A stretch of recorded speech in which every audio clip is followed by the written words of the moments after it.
नई दिल्ली में 2 रोजा डिफेंस कॉन्क्लेव का आगाज हो चुका है। 2 रोजा इजलास में बैनुल-अक़वामी मिलिट्री और सिफारती मसाइल पर तबादला ख्याल किया जाएगा। वज़ीर दिफा निर्मला सीतारमण ने इस इजलास से खिताब किया। पुलवामा हमले के बाद इस इजलास को अहम माना जा रहा है।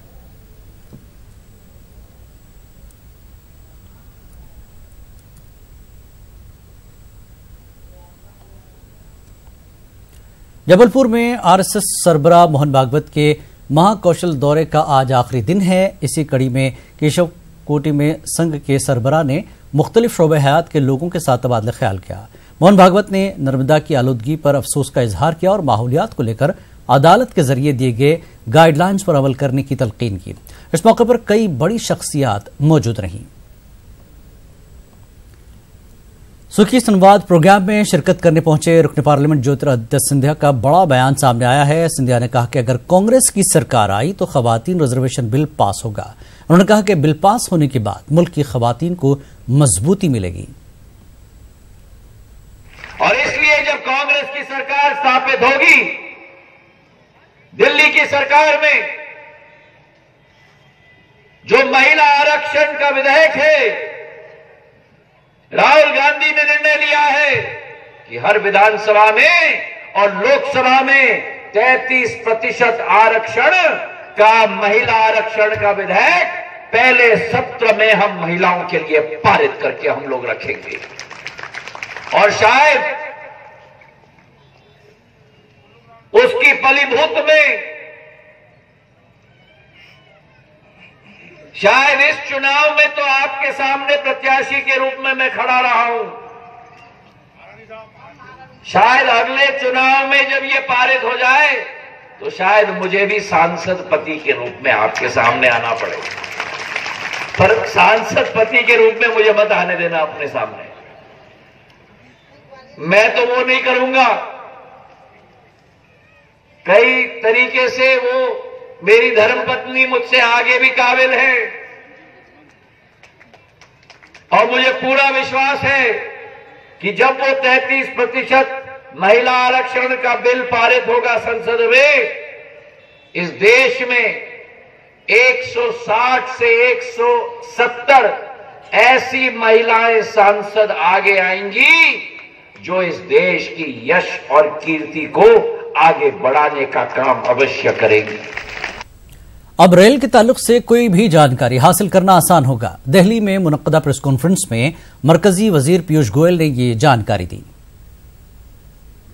किसी भी समय कोई भी जानकारी आपके लिए उपलब्ध रहे, any time, anywhere and for anybody.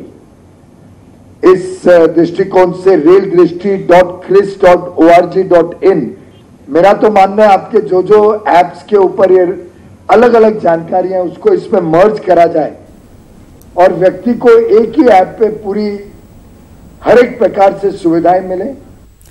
Chhattisgarh के किसानों को फूड प्रोसेसिंग यूनिट्स का बेसब्री से इंतजार है और अब सरकार की जानिब से रियासत के मुख्तलिफ जिलों में ये यूनिट्स लगाई जाएंगी। लेकिन बीजेपी को कांग्रेस की इस स्कीम पर भरोसा नहीं है।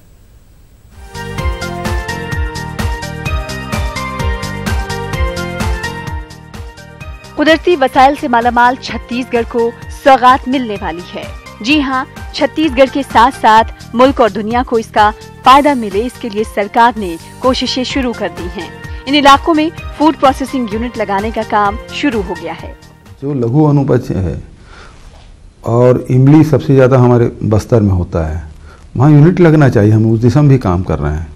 आम का उत्पादन खूब होता है तो आमचूर का भी हम प्लांट लगाएं, उस दिशा में हम लोगों को काम करना है। अभी जैसे हम लोग कोंडागाम लगा रहे हैं मक्का के, तो पखांजूर से भी मांग उठने लगी है, सरगुजा से भी मांग आने लगी है।